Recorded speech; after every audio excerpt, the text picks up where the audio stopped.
Hello, squirrel listeners. You can tell I'm on my phone because ring lights. Well, my brother called yesterday, and because I was on my phone, it cut me off. So here I am in the middle of whatever chapter we were on, 18, I think. Okay, so I'll go back one sentence or two. Last paragraph, I guess. Rilla Blythe thought hard and rapidly for a few minutes, and then she said, "Miranda, if you will put yourself into my hands, I'll have you married to Joe before 4 o'clock tomorrow afternoon." That's where we were. "Oh, you couldn't." "I can and I will, but you'll have to do exactly as I tell you." Or maybe there. Or maybe the next sentence. Anyway, somewhere around here. "Oh, I don't think, Father will kill me." "Nonsense. He'll be very angry, I suppose. But are you more afraid of your father's anger than you are of Joe's never coming back to you?" "No," said Miranda with sudden firmness, "I'm not." "Will you do as I tell you then?" "Yes, I will." "Then get Joe on the long distance at once and tell him to bring out a license and ring tonight." "Oh, I couldn't," wailed the aghast Miranda. "It would be so indelicate." Rilla shut her little white teeth together with a snap. "Heaven grant me patience," she said under her breath. "Grant me patience." She said under her breath. "I'll do it then," she said aloud. "And meanwhile, you go home and make what preparations you can. When I phone down to you to come up and help me sew, come at once." As soon as Miranda, pallid, scared, but desperately resolved, had gone, Rilla flew to the telephone and put in a long-distance call for Charlottetown. She got through with such surprising quickness that she was convinced Providence approved of her undertaking, but it was a good hour before she could get in touch with Joe Milgrave at his camp. Meanwhile, she paced impatiently about and prayed that when she did get Joe, there would be no listeners on the line to carry news to Whiskers on the Moon. "Is that you, Joe? Rilla Blythe is speaking. Rilla, oh, never mind. Listen to this. Before you come home tonight, get a marriage license." "A marriage license?" "Yes, a marriage license and a wedding ring. Did you get that? And will you do it?" "Very well. Be sure you do it. It's your only chance." Flushed with triumph, for her only fear was that she might not be able to locate Joe in time, Rilla rang the prior ring. This time she had not such good luck, for she drew Whiskers on the Moon. "Is this Miranda?"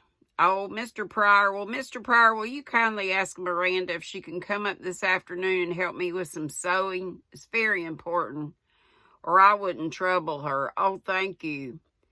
Mr. Pryor had consented somewhat grumpily, but he had consented. He did not want to offend Dr. Blythe, and he knew that if he refused to allow Miranda to do any Red Cross work, public opinion would make the Glen too hot for comfort. Rilla went out to the kitchen, shut all the doors with a mysterious expression which alarmed Susan, and then said solemnly, "Susan, can you make a wedding cake this afternoon?" "A wedding cake?" Susan stared. Rilla had, without any warning, brought her a war baby once upon a time. Was she now, with equal suddenness, going to produce a husband? "Yes, a wedding cake. A scrumptious wedding cake, Susan. A beautiful, plummy, eggy, citron peeling wedding cake. And we must make other things, too. I'll help you in the morning, but I can't help you in the afternoon, for I have to make a wedding dress, and time is the essence of the contract, Susan." Susan felt she was really too old to be subjected to such shocks. "Who are you going to marry, Rilla?" she asked feebly. "Susan, darling, I'm not the happy bride. Miranda Pryor is going to marry Joe Milgrave tomorrow afternoon while her father is away in town. A war wedding, Susan. Isn't that thrilling and romantic? I never was so excited in my life. The excitement soon spread over Ingleside, infecting even Mrs. Blythe and Susan. I'll go to work on... You never hear about Ann anymore, do you, Mrs. Blythe? Or Mrs. Dr. Dear? I'll go to work on that cake at once, vowed Susan with a glance at the clock. Mrs. Dr. Dear, will you pick over the fruit and beat up the eggs? If you will, I can have that cake ready for the oven by the evening. Tomorrow morning we can make salads and other things. I'll work all night if necessary to get the better of Whiskers on the Moon. Miranda arrived, tearful and breathless. We must fix over my white dress for you to wear, said Rilla. It will fit you very nicely with a little alteration. To work went the two girls, ripping, fitting, basting, sewing for dear life. By dint of unceasing effort, they got the dress done by 7 o'clock, and Miranda tried it on in Rilla's room. It's very pretty, but oh, if I could just have a veil, sighed Miranda. I've always dreamed of being married in a lovely white veil. Some good fairy evidently waits on the wishes of war brides. The door opened and Mrs. Blythe came in. Mrs. Blythe came in, her arms full of a filmy burden. Miranda, dear, she said, I want you to wear my wedding veil tomorrow. It's 24 years since I was a bride at old Green Gables, the happiest bride that ever was. And the wedding veil of a happy bride brings good luck, they say. Oh, how sweet of you, Mrs. Blythe, said Miranda, the ready tears starting to her eyes. The veil was tried on and draped. Susan dropped in to approve, but dared not linger. I've got that cake in the oven, she said, and I'm pursuing a policy of watchful waiting. The evening news is that the Grand Duke was captured. Erzurum.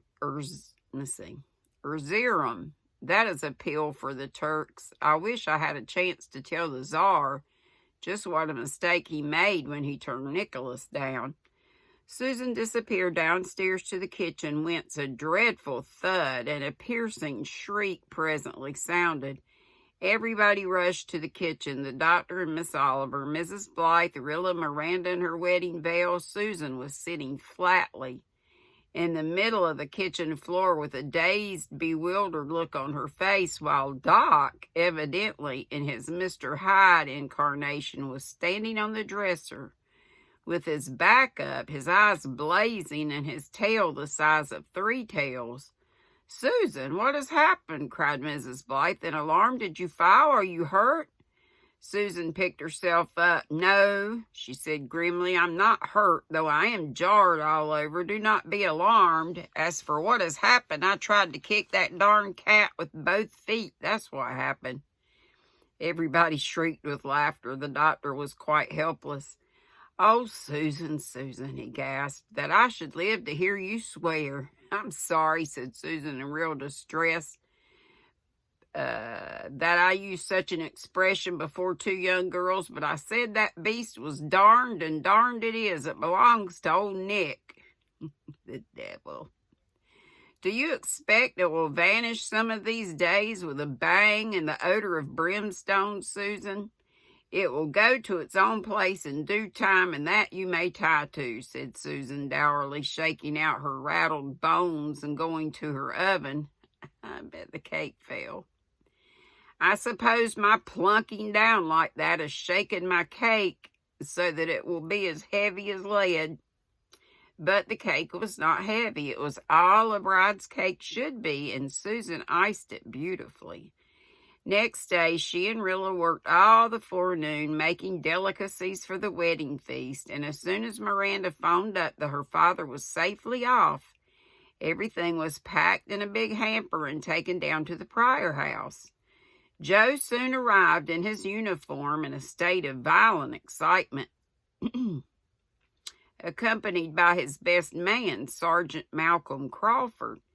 There were quite a few guests, for all the Mance and Ingleside folk were there, and a dozen or so of Joe's relatives, including his mother.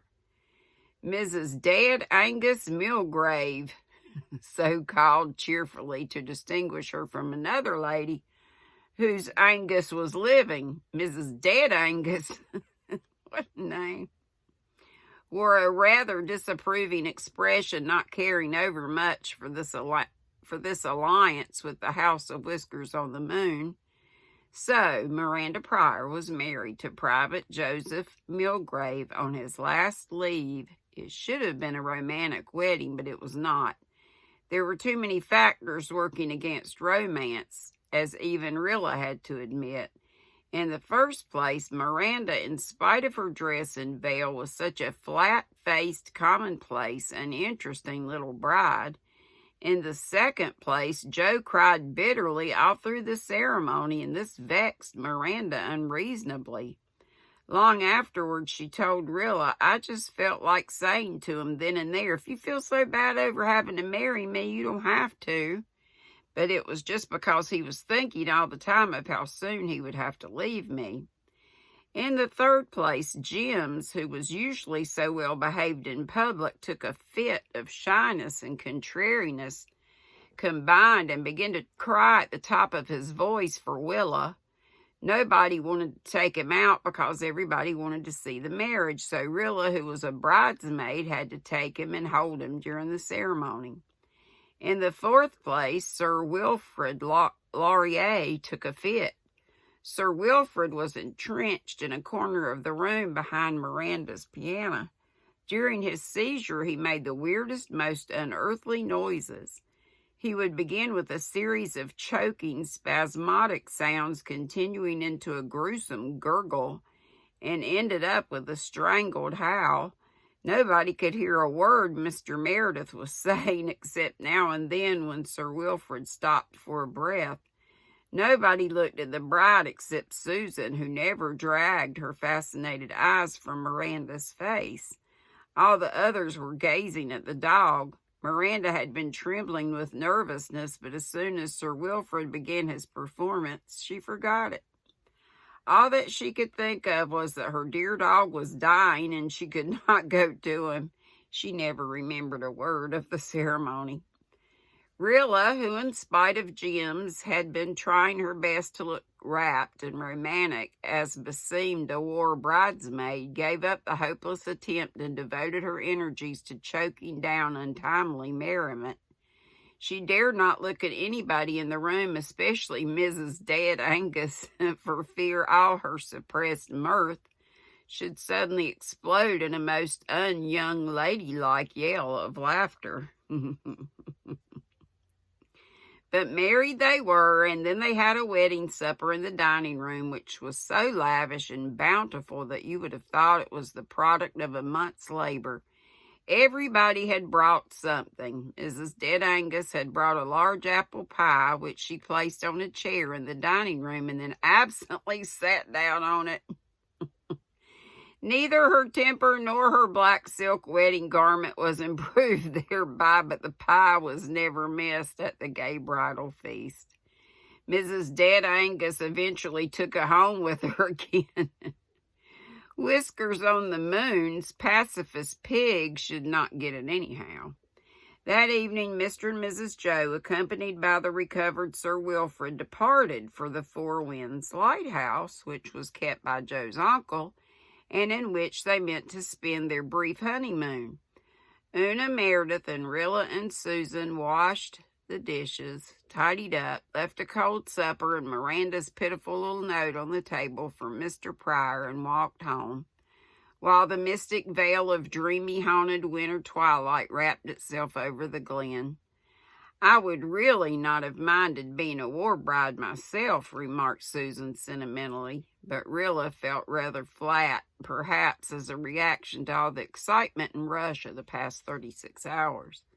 She was disappointed somehow. The whole affair had been so ludicrous, and Miranda and Joe so lachrymose and commonplace.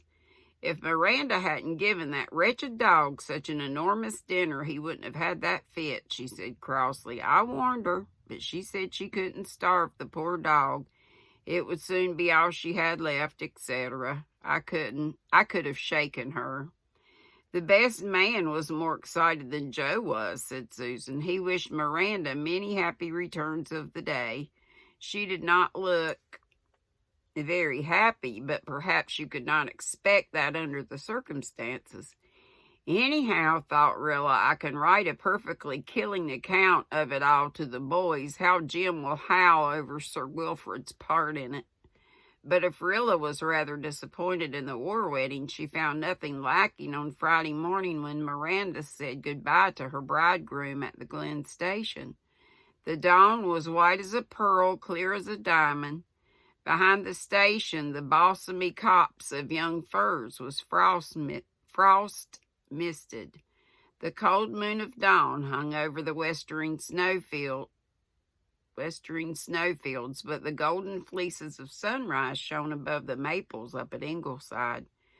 Joe took his pale little bride in his arms, and she lifted her face to his. Rilla choked suddenly.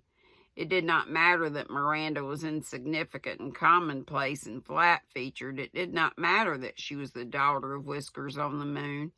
All that mattered was that rapt, sacrificial look in her eyes, that ever-burning, sacred fire of devotion and loyalty and fine courage that she was mutely promising Joe she and thousands of other women would keep alive at home while their men held the Western Front. Rilla walked away, realizing that she must not spy on such a moment. She went down to the end of the platform where Sir Wilfrid and Dog Monday were sitting, looking at each other. Sir Wilfrid remarked condescendingly, Why do you haunt this old shed when you might lie on the hearth rug at Ingleside and live on the fat of the land? Is it a pose or a fixed idea? Whereby Dog Monday, laconically, I have a tryst to keep. When the train had gone, Rilla rejoined the little trembling Miranda. Well, he's gone, said Miranda, and he may never come back, but I'm his wife, and I'm going to be worthy of him. I'm going home. Don't you think you'd better come with me now? Asked Rilla doubtfully. Nobody knew yet how Mr. Pryor had taken the matter. No, if Joe can face the Huns, I guess I can face Father, said Miranda daringly. A soldier's wife can't be a coward. Come on, Wilfie, I'll go straight home and meet the worst. There was nothing very dreadful to face, however. Perhaps Mr. Pryor had reflected that housekeepers were hard to get, and that there were many Millgrave homes open to Miranda also, that there was such a thing as a separation allowance. At all events, though, he told her grumpily that she had made a nice fool of herself and would live to regret it. He said nothing worse. And Mrs. Joe put on her apron and went to work as usual, while Sir Wilfrid Laurier, who had a poor opinion of lighthouses for winter residences, went to sleep in his pet nook behind the wood box, a thankful dog that he was done with war weddings. And that is it for part 2 of chapter 18. So hopefully tomorrow we will read chapter 19 called They Shall Not Pass. Have a lovely evening, and try to get in here and get something done. Been working on a ruffled cape. I never have my patterns. Well, it's in there where it needs to be, I reckon. Okay, love y'all. Be sweet, don't be ugly. I'll see you tomorrow. Tea at 5, live at 5. Tea with GrannyDee. Or coffee. Love you. Bye.